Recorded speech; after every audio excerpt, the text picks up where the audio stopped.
Hi there, Sanbonani Molweni. Welcome to Face Channel Friendly here. Please subscribe before the end of the video. If returning, thank you for love and support. I appreciate you. You're gonna commenting when I'm usisi utilana. I feel sad for Loyiso because as an African man, akufanele ngabe unkosikazi amthathayo unkosikazi ofana usisijeni. Asilungiseni iphutha guys.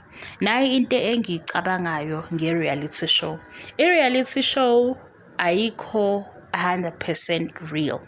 Kodwa okunye kwakho abake besixoxele khona noma abesivezele khona ngoba siyabuka siphinde silalele. Abanye besivezele khona izimo abadlule kuzo. Mawubheka ke usisijeni indlela abevela ngayo lapha kwi-The Bala Family Show ubevela njengalo nkosikazi vele esijayele ukuthi sifunde ngaye noma okhona, kodwa kusho ukuthi uyilo hlobo lwa nkosikazi. Ngikusholo lokho nakuba izinto eziningi ezinye bengivumelana naye ke bengivumelana naye ngoba zikhona ezinye izinto lami engeke ngiyibone ukuthi noma ngabe unkosikazi noma ngabe uwife noma ngabe umakoti noma bengathi usikwiza, ikhona into yokuthi asihloniphaneni sonke emndenini.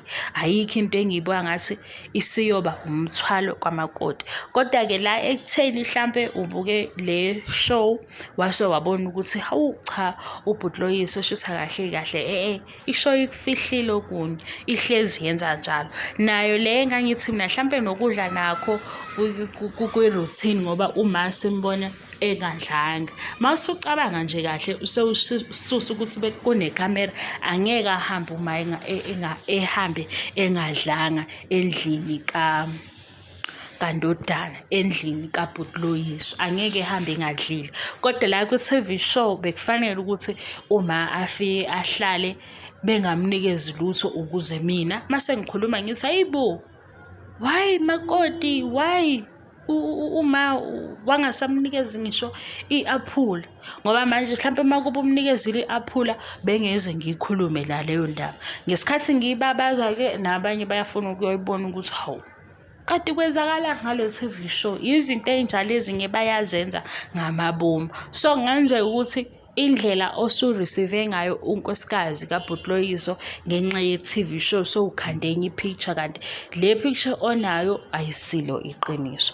Ngithathe lapho-ke lokhu kunenye makuvela last episode ye-show ngibone i-video bekubhuti Loyiso nosisijeni babe khona emcimbini, kodwa thina ngesikhathi sibuka i-episode babengekho. Nami ngaze ngasho ukuthi ubhuti Loyiso nosisijeni ke ngenzeka ukuthi because bona bama-Christians abazanga kulo mcimbi kanti bebekhona. Nalokho ke futhi bakwenze kahle ngobani ekuqaleni bebazi ukuthi basilandela ukuthi kulo mndeni khona abazalwane khona benza kanjena. So ekuthenini babhalanse umndeni ukuthi bonke be-understandane ukuthi ubani uphila kanje ubani uphila kanje. So ukusupporta lezi zinto abazisho ekuqaleni basinikeze le picture yokuthi ubhuti Loyiso nonkosikazi as abazalwane abazile kulo mcimbi kanti bakhona. Angiliboni ke iphutha noma likhona iphutha. Angiliboni iphutha noma likhona because abantu basala nezinto ezingafani njengoba omunye sethi nje ayi lo nkosikazi akekho right nomunye ethi awu ayikusho ukuthi unkosikazi kukhale sakhe isicathula. Ngithi manje masi-receive lento esibuka ku-TV sithatha ngendlela engafani. Mina engikushoyo kungenzeka ukuthi ubuke with-The Bala Family Show wafika naye igcineni waba neyakhe picture suyakhile ngonkosikazi kabhuti Loyiso kanti lowo muntu lowo aka-existing nhlobo awukazi experience eduze njenge-family member kanti futhi ubudlelwane bakhe nomama sukubheka ku-social media buhle. Nakuba ngingathandi ukwenza lokho mina ngoba ngiyangithanda ukuthi lokho esengikwenza manje ukuchaza ngiyangithanda ukuthi i-TV show nje siyibambe khona kwi-TV ibe mnandi lapha mase ngichaza ngibuye ngathi sesincishana ubumnandi bokulandela ishow nedrama yakhona. But kubalulekile ukuthi ke siku-understand nakho lokuthi lapha ku-TV show u-10% and kulo 10% isikhathi esiningi basixoxela ngento esebedlulile kuyona.